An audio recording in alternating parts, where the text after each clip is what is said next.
My name is Winnie Akara. I was born in Nairobi, Kenya,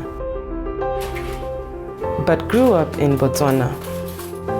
My father got an opportunity to work in Botswana, and that is how we moved.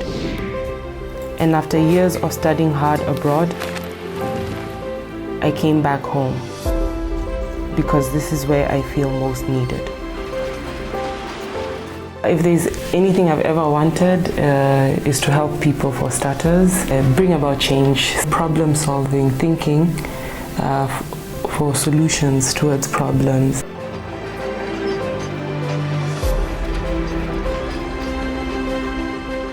Kibera slum is one of the areas defined by extreme poverty.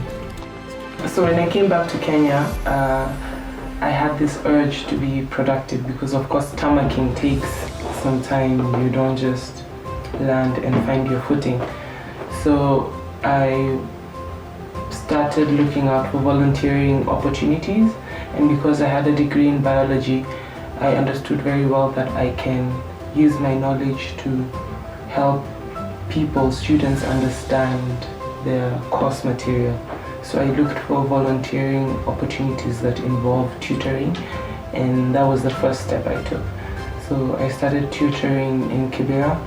And working in this organization helped me to identify many challenges faced by different families. ROC basically is a scholarship program. So the idea was, what if we put these kids through school? Will they then have a chance? And though we were creating impact in terms of education, we noticed that in-house we had a few other issues. Mainly, we have a lot of female students, and we know about female anatomy, and we know some things are not chosen. So what we started was a menstrual health education program for both boys and girls to help demystify the idea that periods are disgusting, and to help the girls take care of themselves better. This community experiences the burden of malnutrition and hunger.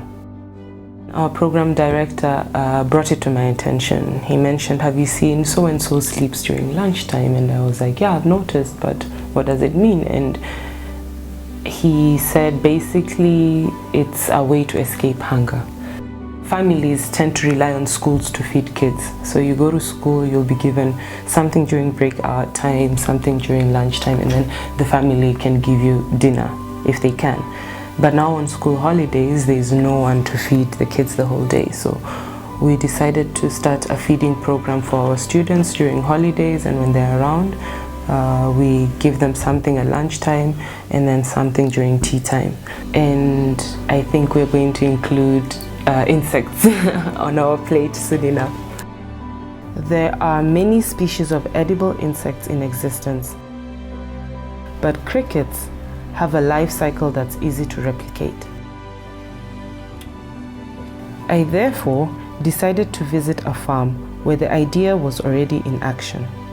Today we're at INSECTIPRO farms, where they breed insects for human consumption and animal consumption. A cricket is an insect that almost looks like a grasshopper, and despite it being an alternative source of protein, many people would not buy to the idea of eating them.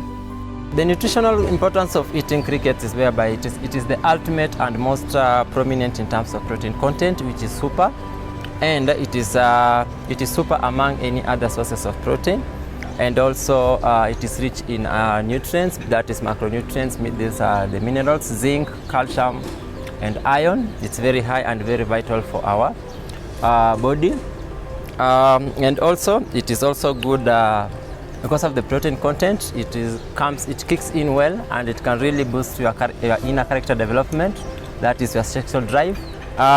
Also, it also works as a good source of makes your skin very fine. You get a finer skin, and also it helps.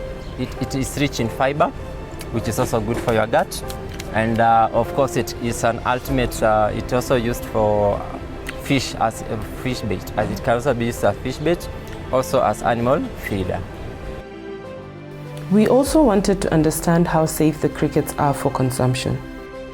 Edible insects, just like any other food stuff in the market, has to be certified through food safety or food analysis laboratories. It has to undergo statutory regulations to make sure that it is food safe for human consumptions.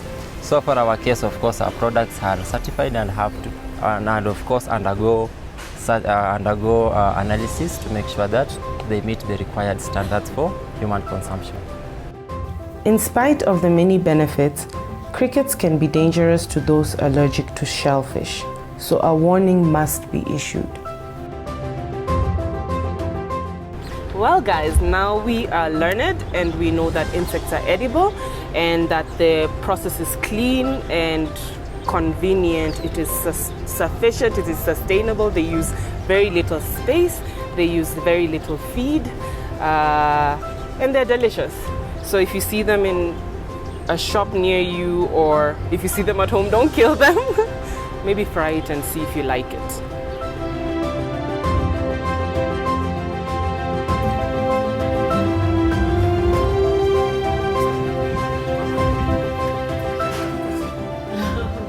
I'd like to make an appeal to you guys to support this program by either sharing our videos, buying our products, or volunteering your services to the mission.